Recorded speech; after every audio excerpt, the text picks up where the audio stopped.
Registro as presenças dos nobres deputados Castelo Branco, Coronel Nishikawa, Dr. Jorge do Carmo, Rafael Zimbaldi, Ricardo Madalena, esse deputado que vos fala, e também da deputada Beth Saão, que apresentou um requerimento e foi aprovado por essa comissão para que nós pudéssemos ouvir representantes do movimento dos atingidos por barragem. Temos aqui em mãos um ofício do nobre deputado Aprígio justificando a sua ausência. Quero convidar, já para fazer parte da mesa, os representantes do movimento dos atingidos por barragem, Diego Santiago Ortiz Lopes,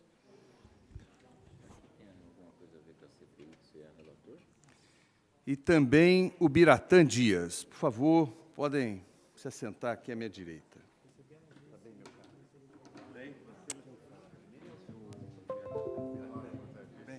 Queria convidar a deputada Beth Saão, também autora do requerimento, para que possa estar sentada na mesa diretora.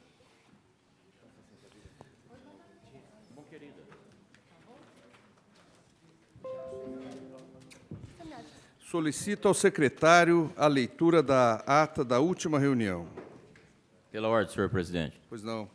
Peço dispensa da ata da última reunião. É regimental o pedido de Vossa Excelência. Os deputados que forem favoráveis permaneçam como estão. Fica considerada aprovada a ata da reunião anterior dessa comissão. Queria, sem mais delongas, antes de passar aos convidados, passar a deputada Beth Saão para que pudesse, de forma rápida, justificar o motivo desse requerimento que convida o movimento dos atingidos por barragem para estar aqui conosco hoje, trazendo os seus anseios.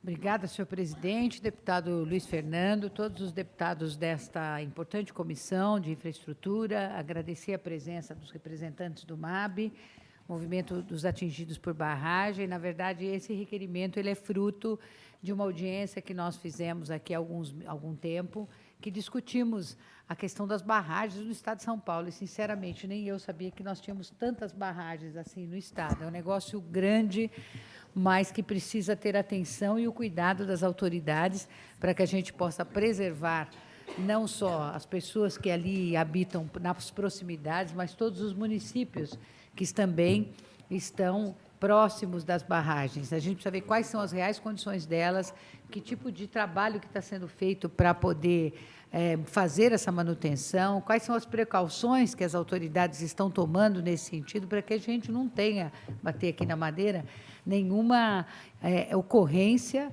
né, como tivemos aí em Brumadinho, que foi uma verdadeira uma tragédia sem proporções, uma das maiores da nossa história. Então, eu acho que quando a gente tem políticas capazes de prevenir, senhor presidente, não tem nada melhor do que isso.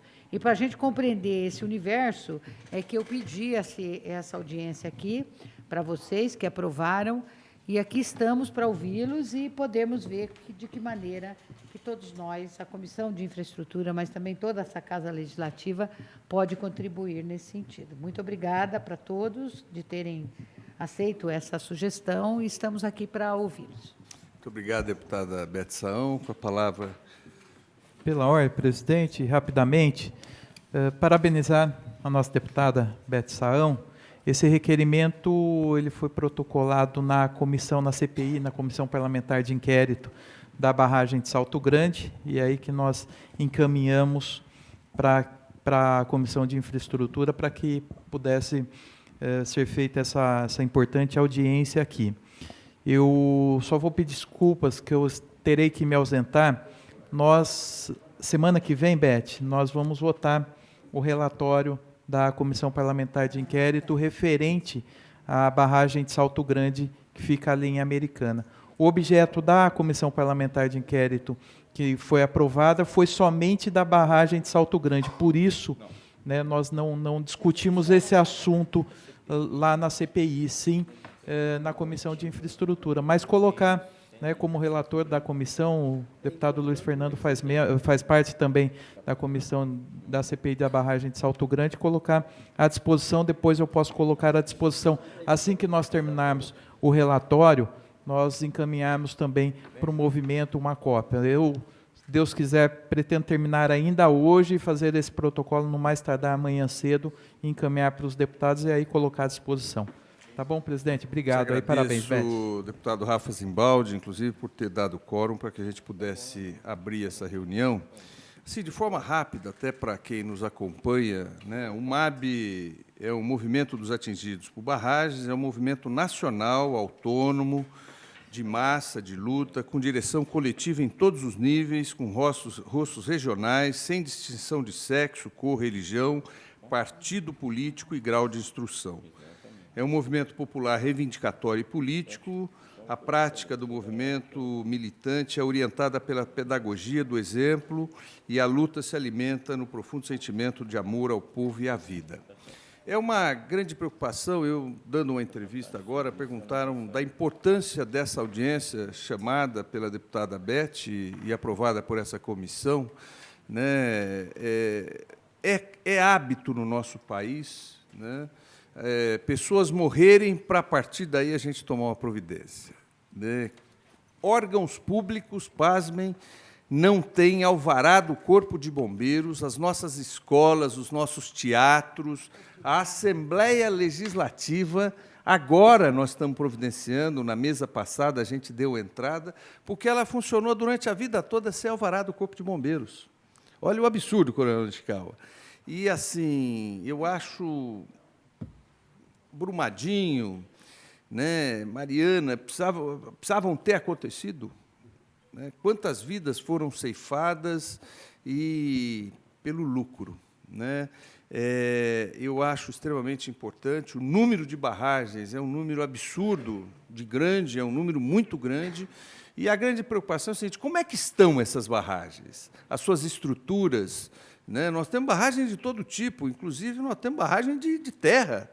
Estão em boas condições ou vamos esperar estourar, matar gente, trazer um grande prejuízo para a gente providenciar? E o Estado, que devia fazer essa fiscalização, não faz, assim como não faz em outros níveis. Então, assim, mais uma vez, os nossos parabéns. Eu acho que a responsabilidade dessa casa ela é muito grande, porque se alguma coisa acontecer, deputado Jorge, nós temos culpa, porque nós não convocamos o pessoal, nós não fiscalizamos, nós não corremos atrás, né? Então, eu acho que é extremamente positivo essa audiência pública, para que a gente, legítimos representantes do povo, pudéssemos ouvir uma das partes, né, para dizer o seguinte: eles vivem isso, como é que estão, qual é a impressão que eles têm, né, para que alerte essa casa, para que a gente possa cobrar das autoridades, do Executivo, as devidas providências.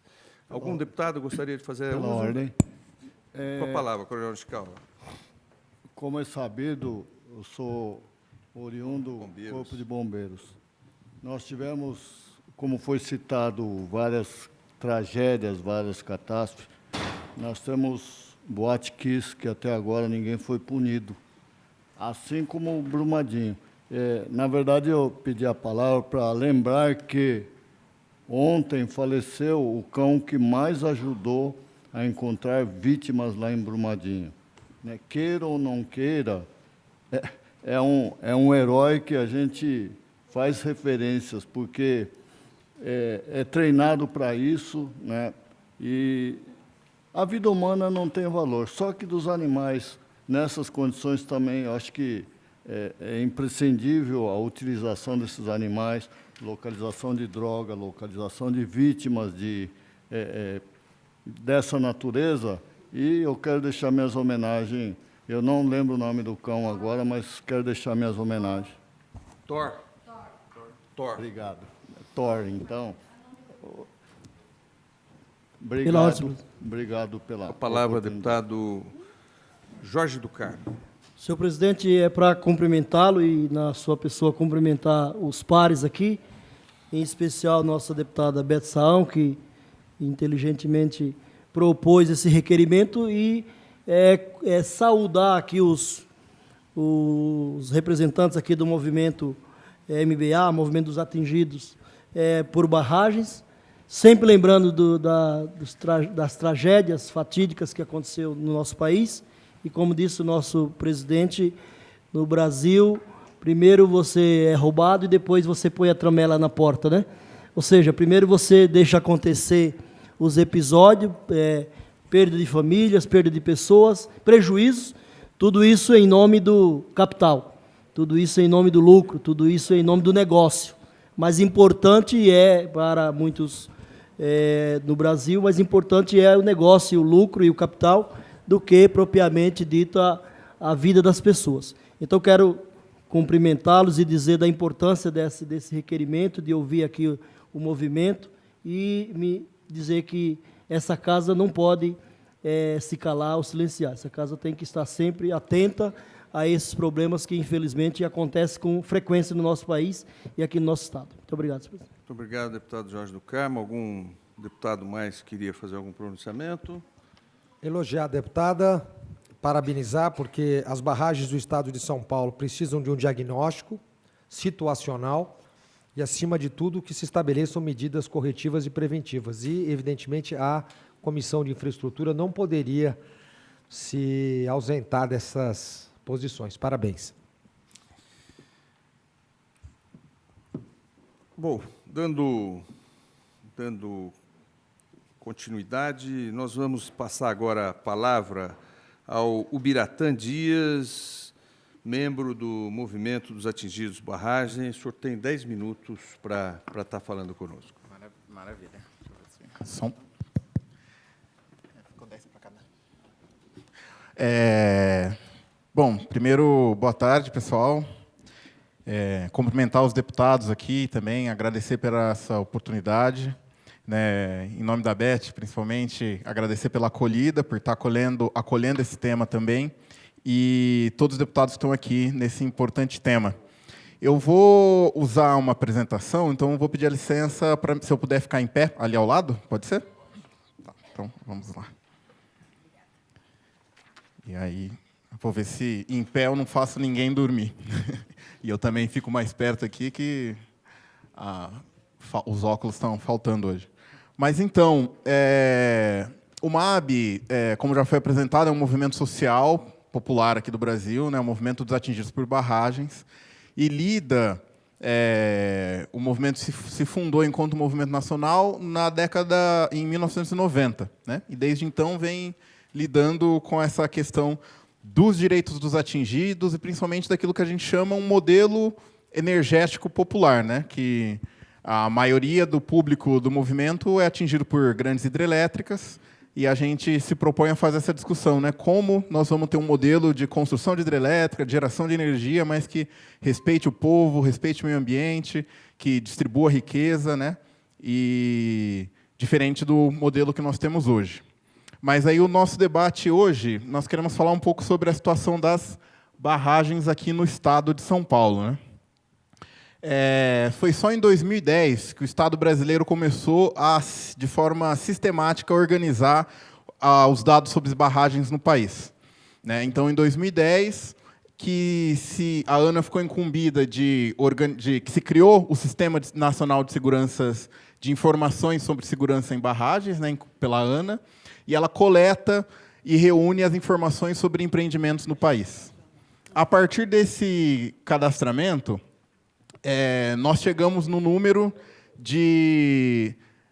total de barragens no país. E aqui a ANA ela considera como barragem qualquer barramento que represe água, né? Seja para piscicultura, seja para lazer, seja para geração de energia, seja para uso industrial, qualquer barramento. Com essa metodologia, nós chegamos no número de 7.447 barragens no estado de São Paulo. É o estado do país que mais possui barragens construídas. Cada um desses pontos aí que vocês estão vendo na apresentação, né, é uma barragem no estado de São Paulo. Né? Isso reflete um pouco também da industrialização do nosso estado, né, do adensamento populacional do nosso estado. Né? não sei se vocês vão conseguir ver, esses dados nós coletamos do Sistema Nacional de Segurança em Barragem, coletamos eles já acho que há uns 2 meses, e as últimas informações disponíveis são de 2017. E em 2017, ele considera os pontos amarelos como pontos de risco, né, de que tem algum médio risco ou tem algum risco, e os pontos vermelhos com risco maior, que aí são as barragens já citadas aqui, a barragem de Salto Grande lá e Pirapora, lá em Americana, e a barragem de Pirapora, né? Mas essas são as barragens no estado. Para a gente ter uma ideia, então, essas são as classificações das barragens, né? Abastecimento, aquicultura, dessedentação animal, contenção de rejeitos de mineração. Nós temos, então, 79 barragens de contenção de rejeito de mineração no estado de São Paulo. Dessas, aí, 12 são consideradas de baixo risco, 7 de médio e 61 que ainda faltam algumas informações.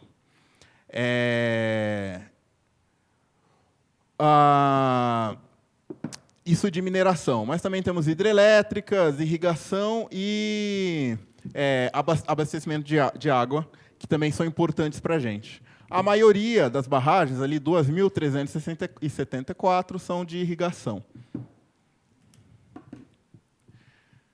Então, aquilo que eu falei, né, em 2010, que se instituiu a Lei 12.334, que criou o Sistema Nacional de Informações de Segurança em Barragens e também criou a Política Nacional de Segurança em Barragem.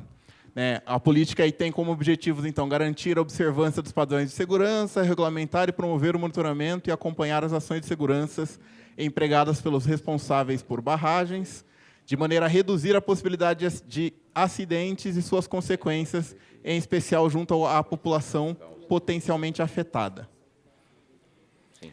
A política ela cria, então, critérios para dizer quais barragens vão se encaixar na política, né? Barragens que são muito pequenas, que não têm grande volume de água, não precisam se encaixar na política. Mas barragens que têm mais de 15, então, que ela vai ter ali no seu barramento mais de 15 metros de altura, barragens que vão ter um volume no seu lago, né, maior do que 3 milhões de metros cúbicos, barragens que contêm resíduos perigosos, né, e barragens que têm categoria de dano potencial associado médio ou alto, se encaixam, então, dentro da Política Nacional de Segurança em Barragens. O dano potencial, para ser bem rápido, ele se diz, né, se aquela barragem romper, qual é o estrago que ela vai fazer. Se ela fizer muito estrago, ela tem que ter um plano de segurança. Se ela fizer pouco estrago mediano, também tem que ter. Se ela fizer pouco estrago, então ela não precisa ter. Então, se a barragem se enquadra em qualquer um desses itens, né, não precisa ser nos 4, se ela se encaixar em qualquer um deles, ela é obrigada a se encaixar na Política Nacional de Segurança em Barragens. E o que isso obriga para a barragem? Ela sendo obrigada a se encaixar na Política Nacional de Segurança, ela tem que ter um plano de ação e emergência dentro do empreendimento, que é quem está gerenciando, para quem está cuidando da barragem. Se houver uma situação de emergência, tem que ter um plano, né? Literalmente, um plano impresso, passos a passos a serem seguidos em caso de situação de emergência. Isso é só a gente lembrar do que aconteceu em Brumadinho, né?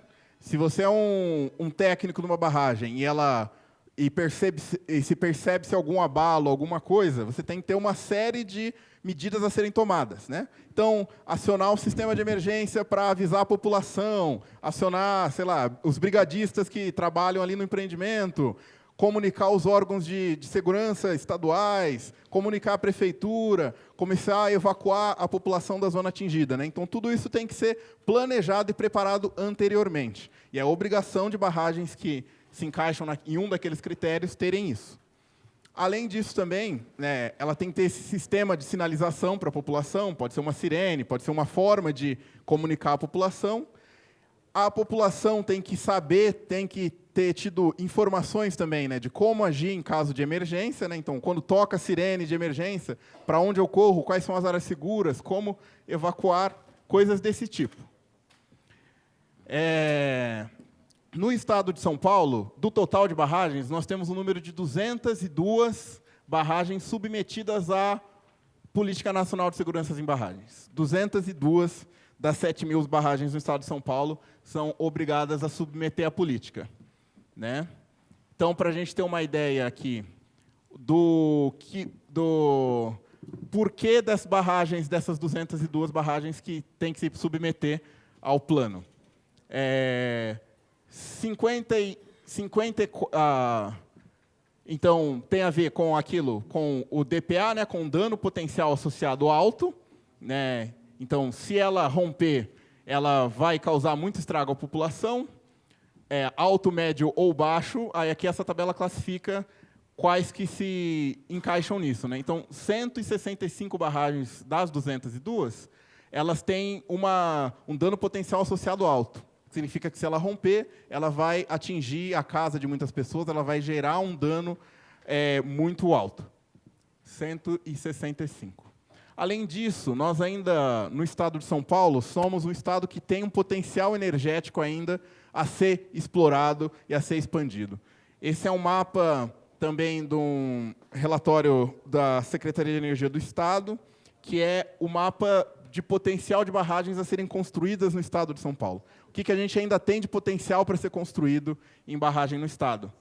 637 barragens, 637 pontos que se pode aproveitar o potencial hidrelétrico aqui no estado de São Paulo, né? Então, barragem já é uma realidade no estado, já é um problema e vai ser ainda no futuro, porque nós temos ainda um potencial grande a ser explorado. Também, além da geração de energia elétrica, tem uma questão que é um problema grave no estado de São Paulo, que é para abastecimento de água. Então, também temos uma série de barragens previstas e sendo estudadas para aumentar a disponibilidade hídrica, principalmente para a metrópole paulista, né? E aqui, para vocês terem uma ideia, algumas situações concretas hoje da realidade de São Paulo. Então, essa daqui é uma das barragens que aparece no Cadastro Nacional. É uma barragem de mineração no bairro de Perus, na Zona Norte, aqui na capital paulista. E ela é uma barragem de rejeito de mineração, principalmente argila, brita e areia, para construção civil aqui, né? Então, ela não tem rejeitos perigosos, mas ela tem um grande volume de lama armazenada na sua barragem, né? Podem ver ali o Lago Azul. Deixa eu ver se eu consigo. Aqui em cima, né, é uma das barragens. São 4 dessas, são 4 aqui em Perus. Aqui são mais 2 e tem mais uma aqui. Sendo que essa daqui é a maior. Essa barragem em Perus, o Ministério Público já estava cobrando dela, antes de Brumadinho, que ela deveria apresentar o seu plano de emergência, né? Como ela ainda não tem o plano apresentado, e ela tinha problemas estruturais, né? Na visita do Ministério Público a campo, por exemplo, os engenheiros da barragem não foram capazes de identificar onde estava o dreno, um dos drenos principais da barragem, né? Que era uma coisa básica, né? Ali, os engenheiros não conseguiram localizar, né, aonde estava a estrutura principal de drenagem do empreendimento. Então, quer dizer que tem sinais de que tem coisas que precisam ser feitas na manutenção dela, e ela ainda não tem um plano de emergência e está muito próximo à população. Além de Perus, nós temos casos clássicos. Eu acho que me identifiquei bastante com a fala de que a Lesp também funcionou durante muito tempo sem alvará, porque barragens que já nós nos naturalizamos aqui em São Paulo, como Billings e Guarapiranga, também existem sem ter um plano de ação de emergência caso haja problema em uma dessas barragens. Essa aqui é a barragem do Guarapiranga. Como todo mundo pode ver, né, ela está numa região altamente adensada, de alto adensamento populacional. Se tiver uma emergência nessa barragem, um rompimento, alguma coisa, né, vai alagar milhares de residências, vai alagar a marginal Tietê, vai alagar a linha da CPTM, vai alagar shopping, SP Marketing, hospitais vão ser atingidos, e não existe nenhum tipo de plano de como agir numa situação dessa. 1 minuto. Tá. Biratã, você tem 1 minuto. Um minutinho, tá. Outro caso grave e notório também é a própria barragem de Billings. Né? Billings ela foi construída, em parte, para ajudar na geração de energia ali para o polo de Santos e Cubatão. Se houver um rompimento também numa das porções de Billings, essa água vai descer a serra, vai atingir Santos e Cubatão. E não há plano de emergência para como agir numa situação caso isso ocorra. Outro problema que está acontecendo, a barragem agora de Pedreira. O Diego vai falar um pouco mais sobre ela. Uma barragem que está sendo construída no município de Pedreira para água para abastecimento. Também muito próximo à cidade, a população muito assustada e também sem debate de segurança. Aqui a questão das obras. Além disso, temos outras questões ambientais e problemas sociais geradas por essa questão aqui no Estado, que eu vou passar e vou deixar o Diego concluir aqui sobre alguns pontos que o próprio relatório aponta que nós precisamos melhorar. Muito obrigado, Biratã Dias. E agora nós vamos ouvir o Diego Santiago Ortiz Lopes. Boa tarde a todos, boa tarde à casa. É um prazer estar aqui como representante do movimento. Agradecemos muito esse espaço, a Beth, aos deputados. Né? Muito obrigado aí pelo convite, pela importância de debater esse tema, né, com os atingidos. Né? Sobretudo porque, para além do debate das barragens, nos debate dos atingidos por barragens, né? E pensar como que, para além de pensar as questões de solução para a segurança das barragens, como pensar a segurança da vida das pessoas e do meio ambiente que é atingido por essas barragens. Né? Então, só para comentar um pouco, alguns pontos, ao analisar o relatório, esse ano teve a elaboração do relatório por conta de Brumadinho, que foi muito importante para nós, acho que um instrumento importante para a gente diagnosticar a situação das barragens do Estado de São Paulo. Já entendemos que é um avanço por parte da Secretaria de Infraestrutura e Meio Ambiente, né, ter elaborado esse relatório, com alguns limites, algumas ponderações que a gente também vai fazer. Né? Eu acho que nós, analisando o relatório já traz várias recomendações aos empreendedores, aos órgãos fiscalizadores, que, inclusive, dentro da política, elas não são seguidos. Né? Então, nós vamos destacar um pouco primeiro quais são os pontos que o relatório traz como recomendação e que não são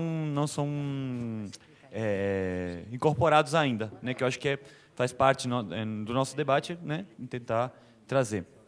O primeiro ponto é a elaboração dos planos de segurança e ação de emergência, que ainda não foram elaborados, eles precisam ser elaborados, né? E, inclusive, entregar aos órgãos de defesa civil esses planos. Ainda existem muitos empreendimentos que não têm plano de segurança e barragens, e dentro deles, aqueles que precisam de planos de ação de emergência ainda não elaboraram também. Né? E muitos que elaboraram os planos não levam isso para os órgãos de defesa civil. Né? Existem 57 que ainda não entregaram.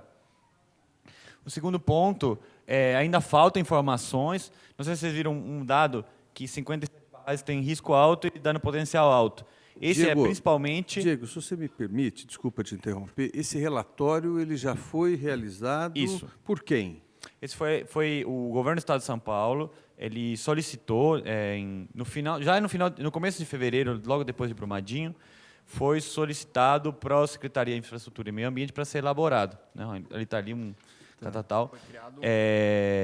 E ele foi elaborado em 60 dias, né?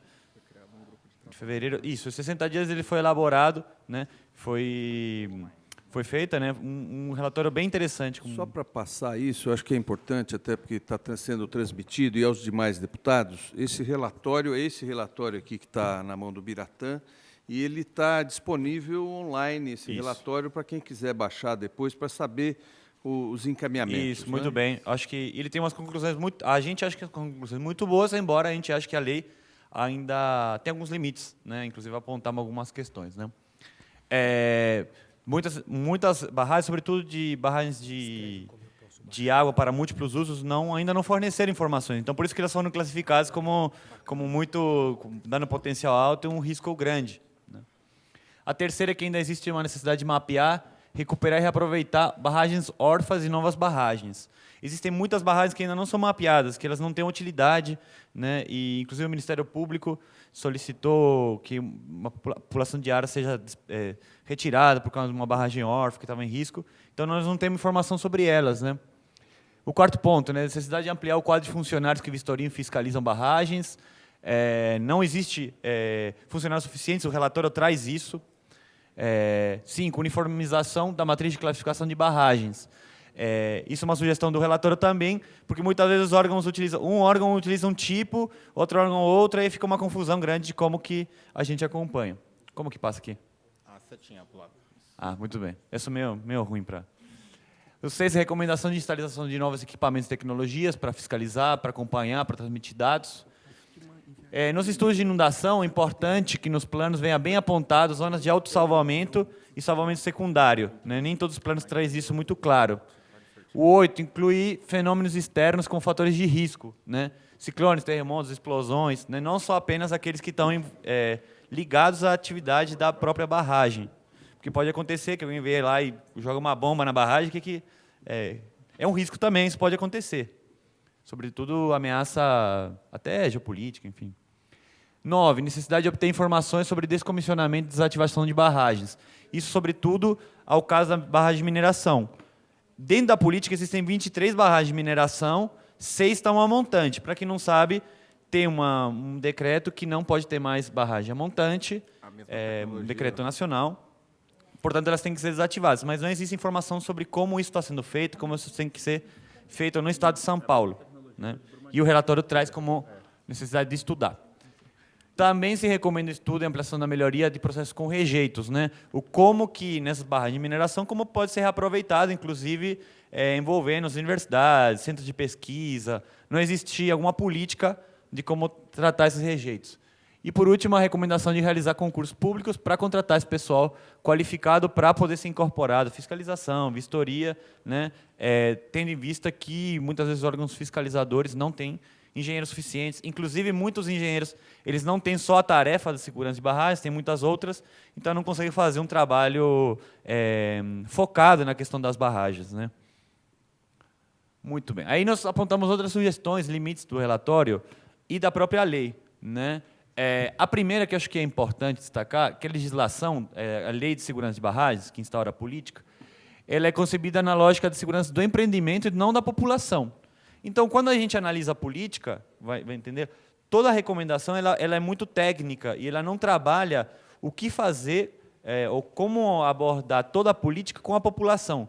Desde a construção da política, né? Então, como que os planos são construídos com a população, como que é dialogado, como que é comunicado, até pensar os processos de reparação das pessoas que sofrem o risco em torno da barragem. Desde a pessoa que já sofre o risco, como aquelas que, em caso de rompimento, o que fazer com essa população, como o caso de Brumadinho e Mariana, né? Que até hoje, no caso de Mariana, faz 4 anos que nós temos o rompimento da barragem e ainda não tem casa construída para aquela população, justamente porque ainda não existe uma política clara dos atingidos por barragem, né?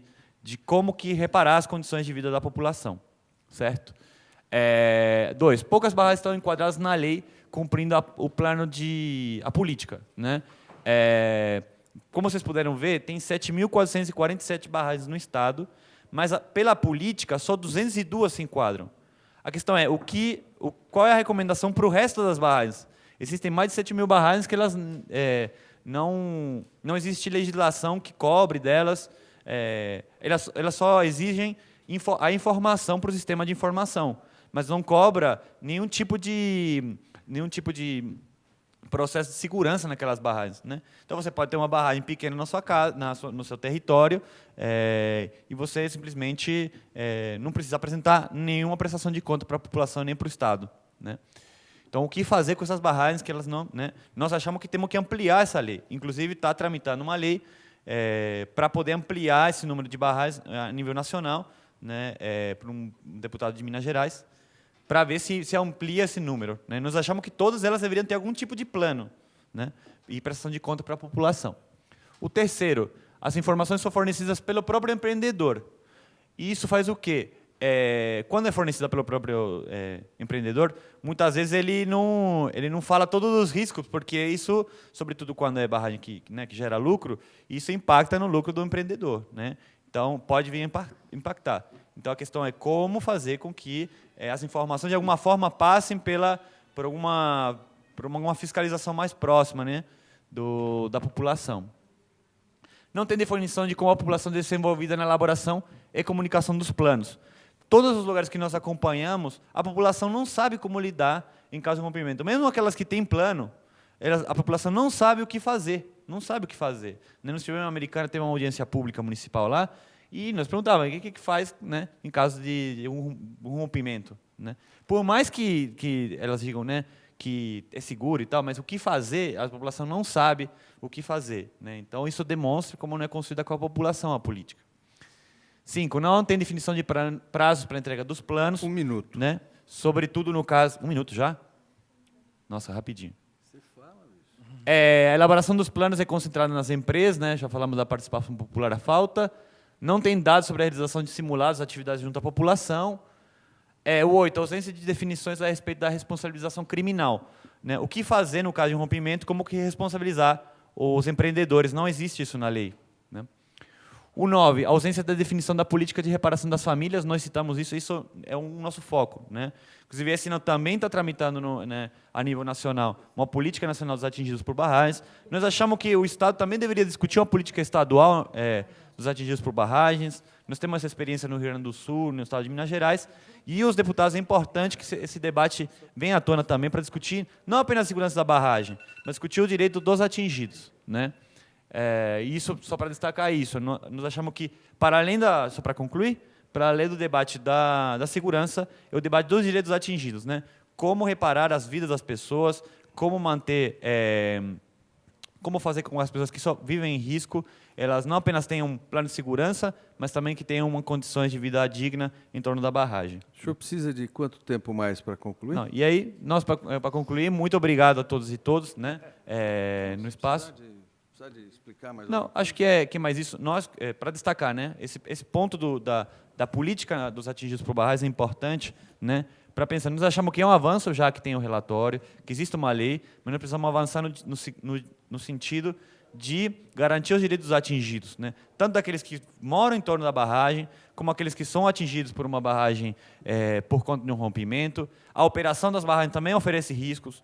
Nós também temos uma experiência de lugares que são alagados, né? Franco da Rocha é um exemplo com Cantareira. Né? Então, a operação das barragens já é um problema para os atingidos, e nós achamos que é importante esse espaço e que os deputados estaduais podem discutir uma política a nível estadual também. Né? Então, muito obrigado né, pelo convite, muito obrigado por esse espaço, e esperamos que o debate seja importante aqui para a gente avançar nos direitos atingidos por barragens no Brasil.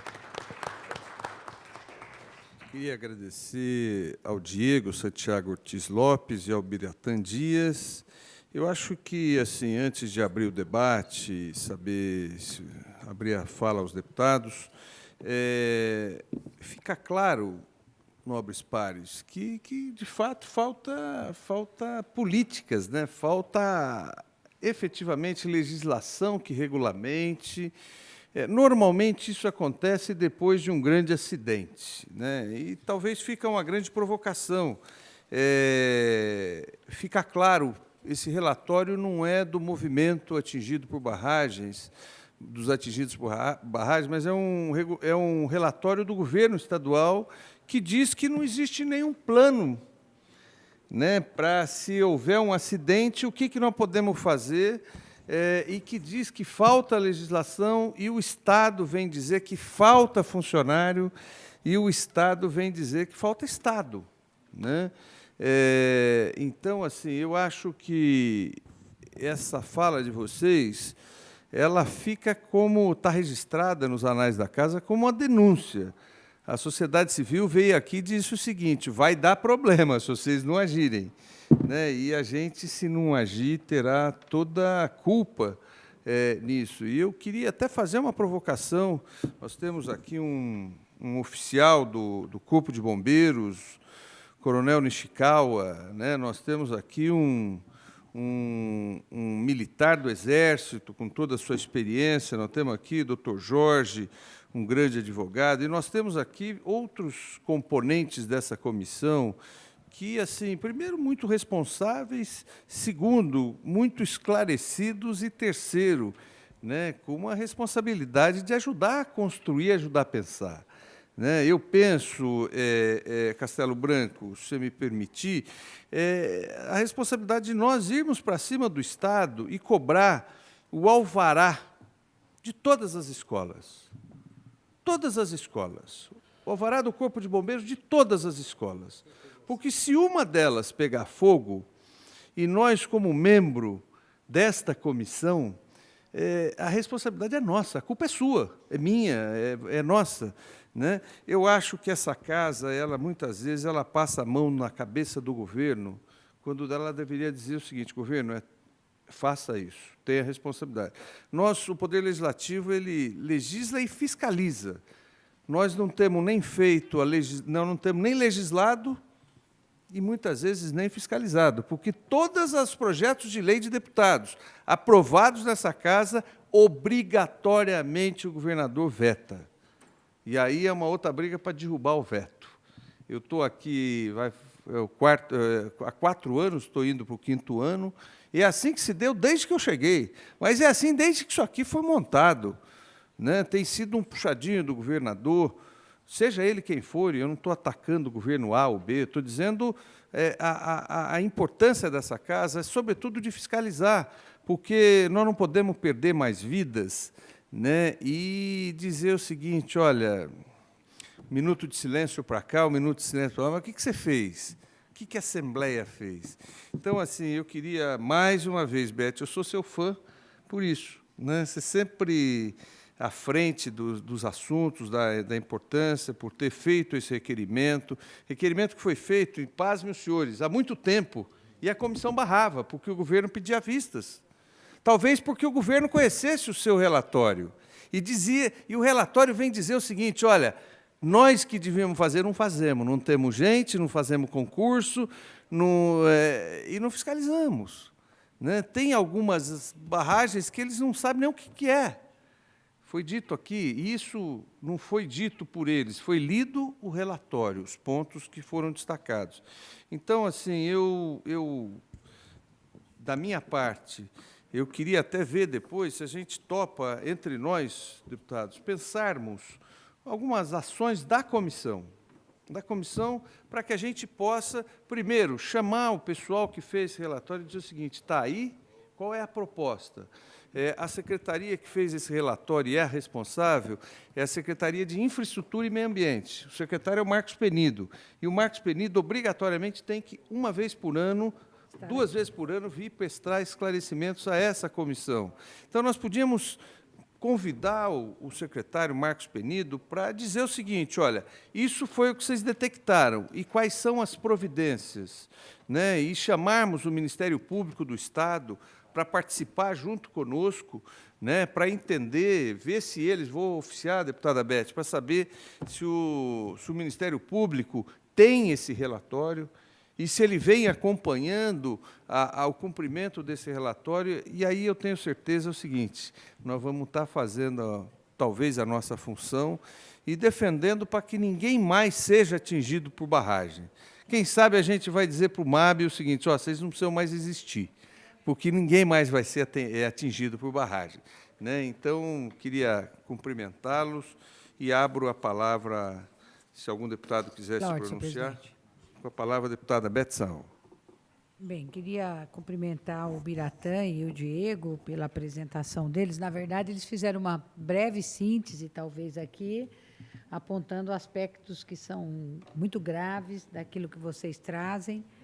E eu tenho algumas observações a fazer, com base nisso que vocês apresentaram rapidamente. Eu acho que isso tinha que ser destrinchado. Na verdade, a gente deveria fazer uma discussão mais profunda sobre esse relatório, porque ele apresenta a verdadeira inoperância também. O Estado endossando que ele não tem capacidade nem competência para fazer aquilo que precisa ser feito, aquilo que é de responsabilidade dele para estabelecer uma política de segurança que ele não faz, fazer o processo de fiscalização que ele não faz. Quer dizer, vocês apontaram aí que tem a perspectiva de se construir 637 novas hidrelétricas. Meu Deus, aí nós vamos trombar a hidrelétrica nesse estado aqui, apesar dele ser um estado grande, etc., mas é bastante, hein? Além daquelas 7.000 e tantas e 400 e tantas que vocês apontam, embora não sejam todas hidrelétricas, qualquer represamento de água, pelo que eu entendi, é considerado uma barragem. Mas quando você mostra aquela foto aérea da cidade de Pedreira, E a barragem tão próxima ali, sinceramente, se eu morasse lá, eu ia arrumar minhas malas e ir embora. Ia dar um jeito de ir embora. Infelizmente, a população não pode sair, porque ela tem seus compromissos, sua responsabilidade. Ela depende das autoridades para que essas autoridades possam tomar as precauções e as medidas necessárias, o que não vem ocorrendo.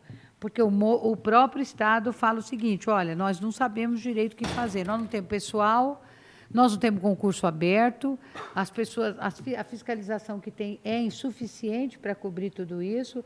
Então, como é que a gente faz? Nós vamos deixar a população tão vulnerabilizada disso? O Luiz Fernando estava dizendo que se romper, por exemplo, que vocês mostraram ali, Billings, inunda Santos, né? Varre Santos e Cubatão, e vocês reafirmaram isso durante a apresentação de vocês. Quer dizer, como é que a gente não... Gente, nós não podemos mais conviver com o improviso, né? Nós não podemos mais conviver com aquilo que vai acontecer e depois nós vamos tomar as medidas cabíveis. Não dá. Tem que fazer um projeto, eu acho que tem que pensar, na verdade, uma política estadual de cuidados, prevenção, as verdadeiras necessidades dessas construções, se elas são de fato necessárias, no momento onde nós estamos buscando alternativas energéticas que sejam um pouco diferentes, que não agridam a natureza, que não agridam a vida, não mexam tanto com a vida das pessoas, não as expulse do lugar onde elas estão de origem, do seu habitat natural. E aí vem uma proposta dessa, quer dizer, eu fico pensando, vocês já, se o MAB já fez alguma inserção junto ao Ministério Público, que eu acho isso importantíssimo, porque o Ministério Público, sobretudo na área do meio ambiente, tem que ter instrumentos para poder impedir esse avanço desnecessário, não só impedir o avanço desnecessário, mas exigir do governo do Estado um procedimento com um prazo razoável, não é, para que ele possa executar as ações que têm que ser executadas. Me parece, outro dia eu estava discutindo com o pessoal da população em situação de rua, da qual nós criamos uma subcomissão lá na Comissão de Direitos Humanos, e o governo do Estado parece-me que não assina TAC, né, que é um termo de ajustamento de conduta, que as prefeituras municipais sempre, né, frequentemente, são obrigadas a fazê-lo junto ao Ministério Público. Quer dizer, está faltando uma creche na cidade, vai lá o promotor e fala para o prefeito, escuta, você tem aqui 6 meses para construir essa creche, você se vira, se você tiver dinheiro, se não tiver dinheiro, você vai buscar, você vai emprestar, você vai tirar de outro lugar, mas você tem que construir a creche, porque você tem que colocar as crianças dentro da creche. Eu fico me perguntando, nessa questão das barragens, não tem uma forma de você ter um TAC para poder obrigar o governo, através da Secretaria de Meio Ambiente, Recursos Hídricos, etc., para poder fazer aquilo que tem que ser feito, estabelecendo prazo? Ninguém vai dizer para o governo, nós tem que fazer daqui uma semana. Mas das 202 barragens que vocês apontaram, 165, vocês disseram que podem, se acontecer, que tem riscos, e riscos graves para com a população. Então, vamos pegar essas 165 e começar a trabalhar nelas por uma ordem de prioridade e por uma ordem de risco. Então, eu penso que essa apresentação ela tem que estimular essas ações, mas de uma forma concreta. Não é só nós virmos aqui, fazermos o debate e depois virarmos as costas e esquecemos das barragens, esquecemos dos riscos que elas representam para a população. Não podemos fazer isso. Por isso que eu acho que, e audiências, talvez, nem sei, há momentos que eu acho que as audiências são importantes, mas nem sempre eu acho que elas são efetivas. Às vezes é melhor já passar essa etapa, pular essa etapa e ir para uma outra, do tipo fazer uma audiência, isso sim, no Ministério Público, né?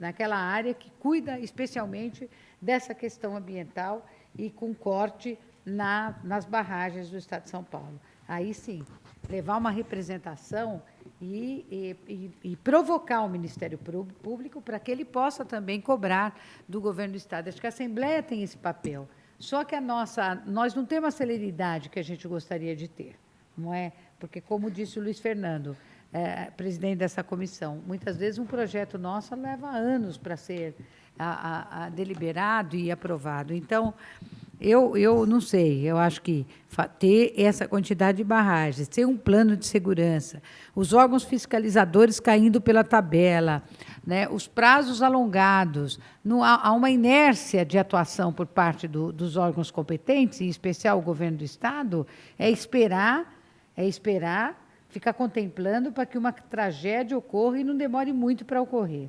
E aí eu quero saber quem serão os responsabilizados por isso.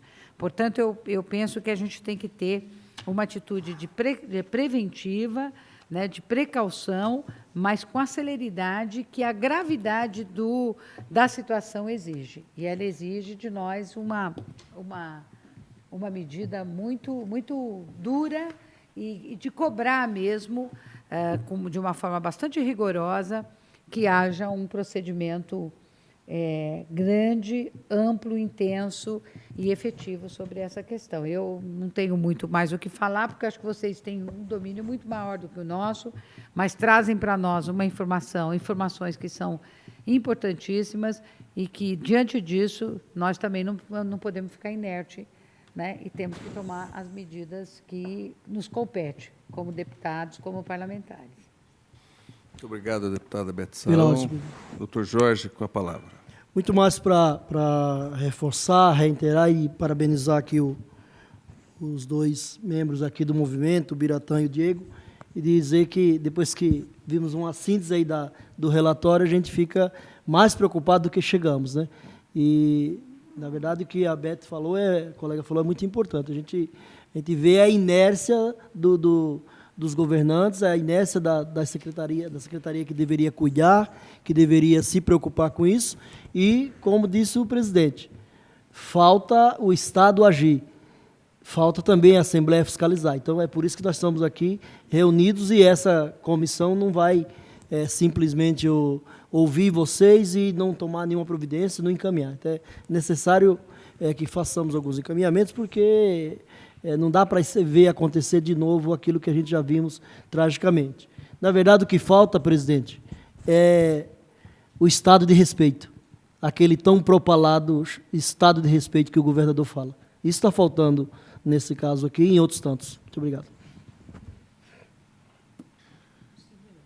Bom, não é regimental, mas uma pessoa do público pediu e a gente vai abrir. Você queria falar alguma coisa? Aqui na casa existe uma frente parlamentar de defesa trabalha com o setor de energia. Fala com o microfone. Na casa já existe uma frente parlamentar que trabalha com as questões de energia, questões de barragem, recursos hídricos e saneamento. A frente já está embrionária, mas está começando a discutir essas questões aqui levantadas, de trabalharmos um projeto de lei ou uma política estadual, né, dos atingidos e das possíveis acidentes nos barramentos. Nós fizemos uma audiência pública no município de Pedreira, que é um caso muito típico. Ali, a barragem, se ela romper, em 3 a 5 minutos, ela atinge o centro, ela atinge todo o município. A população se mobilizou, a população entrou com ação. A deputada Marcelia, que é coordenadora da Frente Parlamentar, visitou o doutor Ismânio, levou lá um documento que o pessoal do MAB, o Vicente Andreu, que é o ex-presidente da Agência Nacional de Águas, nos ajudou a redigir. Então, a gente está atacando nessas frentes. Vamos, o ano que vem, ter um planejamento de fazer algumas audiências públicas em alguns municípios onde há o risco alto de acidentes, se assim podemos chamar, na barragens. E acho que, aqui, no nome da deputada, queria chamar todos os membros da comissão que pudessem, ou junto, ou pela frente, estar nessa luta também que a gente vai travar aí pelo interior. Legal, queria te agradecer. E, assim, eu acho que nós temos aqui, diante de tais informações, né? Eu acho que todos nós sabemos agora que existe um relatório já concluído, todos nós sabemos do que o relatório aponta. O que eu queria ver? Eu vou fazer um convite ao secretário, óbvio que eu vou passar como requerimento aqui, para a gente convidar o secretário para vir exclusivamente falar sobre esse relatório para a gente, né? E depois de ouvi-lo, se nós entendermos importante, irmos ao Ministério Público, convidar o MAB para ir para discutir, não a barragem que foi discutida, mas, sobretudo, esse relatório. Se eles vêm acompanhando, aí nós não vamos lá para denunciar, a denúncia está feita, nós vamos cobrar, se houver essa necessidade, do Ministério Público, quais são os acompanhamentos que eles vêm fazendo e as providências que eles vêm cobrando. Algum deputado mais gostaria? Deputado Castelo Branco.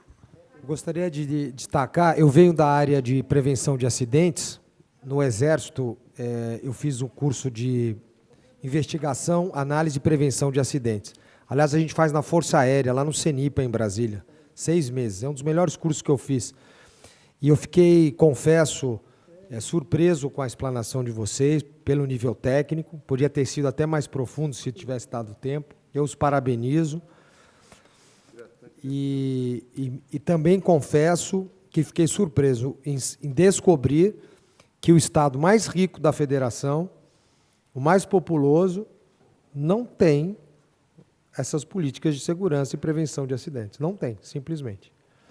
Ou seja, isso por si só já bastaria para justificar a nossa comissão esse ano, né? E parabenizar de novo as pessoas que provocaram este tema, que acho que é bastante atual. Comentava com o Coronel Nishikawa que o assunto é premente e todas as iniciativas que forem tomadas nesse sentido são muito positivas, né?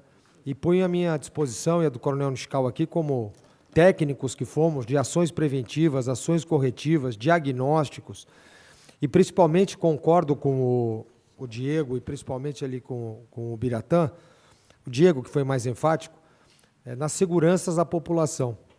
Caso ocorra, né, quais são os seguros que se teria e quais as compensações que essa população teria por estar em área de risco. Esse talvez seja um dos pilares da conversa aqui, né?